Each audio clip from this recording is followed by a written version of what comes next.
Esclerosis múltiple. Nuevos criterios diagnósticos. Mi nombre es Laura Negroto. Estudié medicina en la Universidad de Buenos Aires y posteriormente hice la residencia de neurología en FLENI. Una vez concluida mi residencia, hice una especialización en neuroinmunología en Barcelona en el CEMCAT dentro del Hospital Valdebrón. Actualmente trabajo en el servicio de neuroinmunología de FLENI. Los criterios diagnósticos de esclerosis múltiple han sufrido varias modificaciones durante las últimas décadas, desde la primera descripción en los años 50 hasta la última modificación en el 2017. Estos criterios se han ido modificando para incorporar los resultados de los estudios complementarios, sobre todo los de la resonancia magnética y los de las bandas oligoclonales mediante punción lumbar, pero sí hay algo que se ha mantenido a lo largo de los distintos criterios, han sido los conceptos de diseminación en espacio, es decir, la afectación de más de una topografía dentro del sistema nervioso central, y la diseminación en tiempo, es decir, que esta afectación de distintas topografías se produce en distintos momentos del tiempo. La última revisión de los criterios de McDonald se realizó en el 2017 mediante una reunión de un comité de expertos internacional y esta revisión se publicó en el Lancet Neurology en 2018. Esta es la tabla de los criterios diagnósticos de la última revisión de 2017, pero antes de entrar en detalle en la tabla, me gustaría hacer hincapié en lo que es la letra chica, que es algo que quizás a veces uno pasa por alto, pero que es de gran relevancia para aplicar estos criterios correctamente y evitar errores diagnósticos, lo cual es algo bastante prevalente en esclerosis múltiple, descrito hasta en un 30% de los casos. Entonces, ¿qué tenemos que tener en cuenta para aplicar estos criterios diagnósticos adecuadamente y evitar errores diagnósticos? Lo primero a considerar es que estos criterios diagnósticos no fueron diseñados para diferenciar esclerosis múltiple de otras patologías y deben aplicarse luego de haber realizado el diagnóstico diferencial. La esclerosis múltiple es un diagnóstico por descarte y por eso se menciona que el diagnóstico de esclerosis múltiple solo puede realizarse en ausencia de una mejor explicación para los síntomas. Otro punto de gran relevancia es que cuando nosotros interrogamos a los pacientes para ver si tuvieron eventos desmielinizantes previos, el relato de síntomas neurológicos previos no alcanza.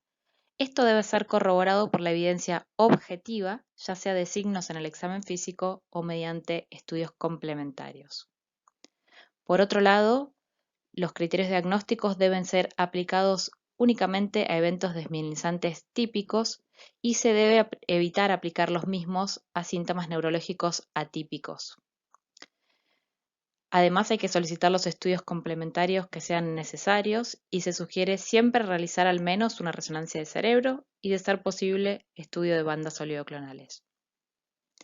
Y por último, hay que hacer una evaluación integradora de la clínica con los estudios complementarios.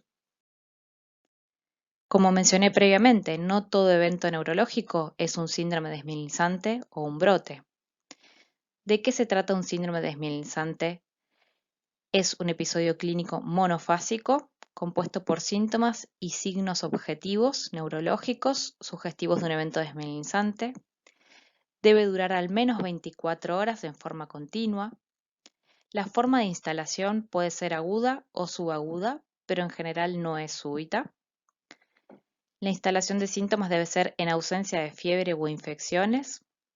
Los síntomas pueden ser mono o multifocales y algunos ejemplos de síndromes desmielinizantes típicos son las neuritis ópticas, las mielitis parciales o algunos síntomas de tronco como la oftalmoplejía internuclear.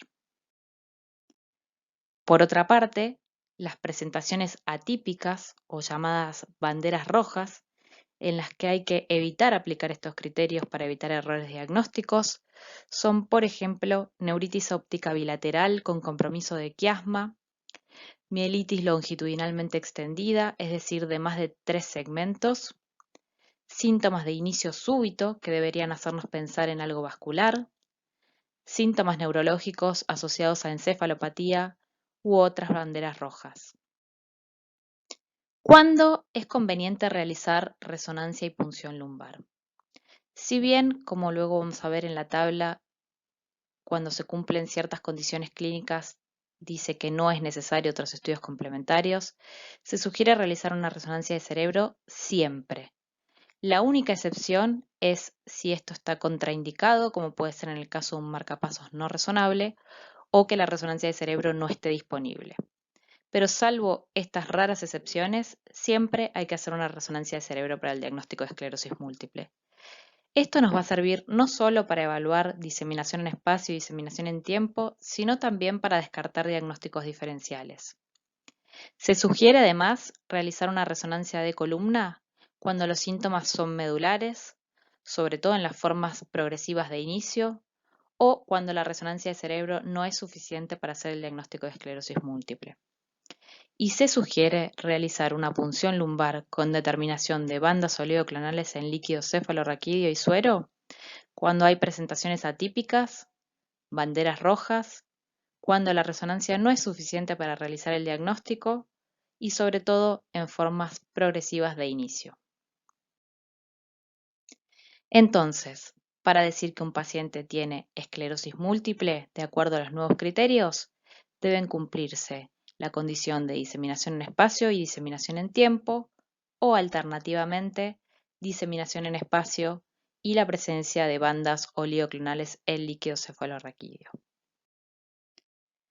La diseminación en espacio, como les mencioné antes, es la afectación de más de una topografía típica, y esto puede ser demostrado ya sea clínicamente, cuando hay dos eventos neurológicos clínicos con evidencia objetiva de distintas localizaciones, o puede demostrarse por resonancia cuando no hay dos eventos neurológicos clínicos con dos topografías distintas.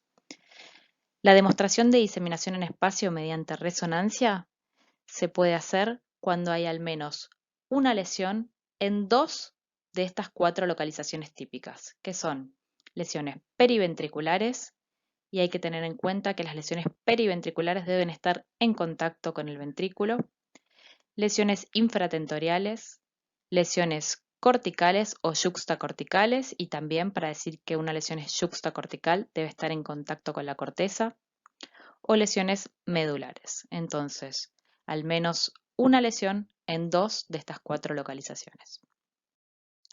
La diseminación en tiempo también puede demostrarse clínicamente si existen dos eventos neurológicos típicos separados en al menos un mes, o en caso de que haya un único evento clínico, la diseminación en tiempo puede demostrarse mediante resonancia. ¿Cómo? Cuando existe la presencia simultánea de lesiones que realzan con gadolinio y otras lesiones que no realzan con gadolinio, independientemente de si son sintomáticas o asintomáticas. Entonces, ¿cuáles son los principales cambios que se introdujeron con esta última revisión de los criterios con respecto a la última revisión de McDonald 2010? En la nueva revisión de los criterios, las lesiones sintomáticas cuentan tanto para diseminación en espacio como para diseminación en tiempo. En la revisión de 2010, cuando las lesiones eran infratentoriales o medulares y eran sintomáticas, no contaban para diseminación en espacio, y si las lesiones eran sintomáticas y realizaban con gadolinio, tampoco contaban para diseminación en tiempo. Esta distinción entre lesiones sintomáticas y asintomáticas ahora se eliminó. Se agregó también la topografía cortical junto con la topografía yuxtacortical. Y por otro lado, como mencioné previamente, se agregó la presencia de bandas oleoclonales en líquido cefalorraquídeo como alternativa a la diseminación en tiempo para poder demostrar que un paciente tiene esclerosis múltiple cuando tiene diseminación en espacio. Entonces, volviendo a la tabla, nosotros podemos decir que un paciente tiene esclerosis múltiple cuando hubo al menos dos eventos clínicos separados en el tiempo que hayan comprometido al menos dos topografías distintas, y en ese caso no se necesitarían otros estudios para hacer el diagnóstico, si bien, como mencioné previamente, siempre se recomienda por lo menos una resonancia de cerebro. En el caso de que haya habido dos eventos clínicos separados en el tiempo, pero que hayan afectado una única topografía, hay que demostrar la diseminación en espacio mediante resonancia, con los criterios que mencioné previamente. Y en el caso que haya un único evento desmielinizante que haya sido multifocal, es decir, que haya comprometido al menos dos topografías distintas, habría que demostrar la diseminación en tiempo mediante resonancia magnética. Y por último, en el caso de que haya habido un síndrome desmielinizante aislado monofocal que haya comprometido una única topografía, habría que demostrar tanto diseminación en espacio como diseminación en tiempo mediante resonancia o alternativamente bandas oleoclonales. Entonces, vamos a ver cómo aplicar estos criterios mediante algunos ejemplos prácticos. En este caso tenemos una mujer de 37 años que se presenta con parestesias ascendentes desde las plantas de los pies hasta un nivel D7 con una instalación en 5 días y al examen físico presenta una paresia leve de miembro inferior derecho con hiperreflexia de miembro inferior derecho. En la resonancia vemos que tiene una lesión medular a nivel de D6-D7 que realza con gadolinio y en la resonancia de cerebro tiene una lesión periventricular que no realza con gadolinio. Entonces tenemos un síndrome desmielinizante aislado monofásico. Por lo tanto, tenemos que demostrar diseminación en espacio por resonancia y diseminación en tiempo por resonancia o alternativamente bandas oleoclonales. En este caso, hay al menos una lesión en dos topografías, es decir, una lesión medular y una lesión periventricular, con lo cual ya cumplimos el criterio de diseminación en espacio, y hay coexistencia de una lesión medular que realza con otra lesión periventricular que no realza, con lo cual se cumple la diseminación en tiempo, y esta paciente podemos decir que tiene esclerosis múltiple. Vale la pena recordar que de acuerdo a los criterios previos de 2010, esta paciente no cumpliría criterios de esclerosis múltiple, ya que la lesión medular es la sintomática, por lo cual no contaría ni para diseminación en espacio ni para diseminación en tiempo. Pero de acuerdo a la última revisión de 2017, sí cumple criterios de esclerosis múltiple. Otro ejemplo, una mujer de 34 años que se presenta con una neuritis óptica izquierda típica, alcanzando una agudeza visual de 0,6, con recuperación casi completa con corticoides endovenosos. Al hacer la resonancia de cerebro, vemos que tiene una lesión yuxtacortical que no realza con gadolinio y tiene una lesión medular a nivel de C1-C2 que tampoco realza con gadolinio. Hacemos una punción lumbar y vemos que la paciente tiene bandas oligoclonales en líquido cefalorraquídeo y no tiene bandas oligoclonales en suero. Entonces, nuevamente tenemos un síndrome desmielinizante aislado, monofásico, y tenemos que demostrar diseminación en espacio y diseminación en tiempo o presencia de bandas oligoclonales. En este caso, nuevamente tenemos al menos una lesión en dos de las topografías, una medular y una yuxtacortical, con lo cual esta paciente cumple los criterios de diseminación en espacio, pero como ninguna lesión realza con gadolinio y la paciente tuvo un único evento clínico, no cumple diseminación en tiempo. Pero alternativamente, al tener bandas oligoclonales, nuevamente podemos decir que esta paciente cumple criterios de esclerosis múltiple. Por último, vamos a mencionar los criterios diagnósticos de esclerosis múltiple primaria progresiva. La esclerosis múltiple primaria progresiva es la forma de presentación de alrededor del 15% de los pacientes con esclerosis múltiple.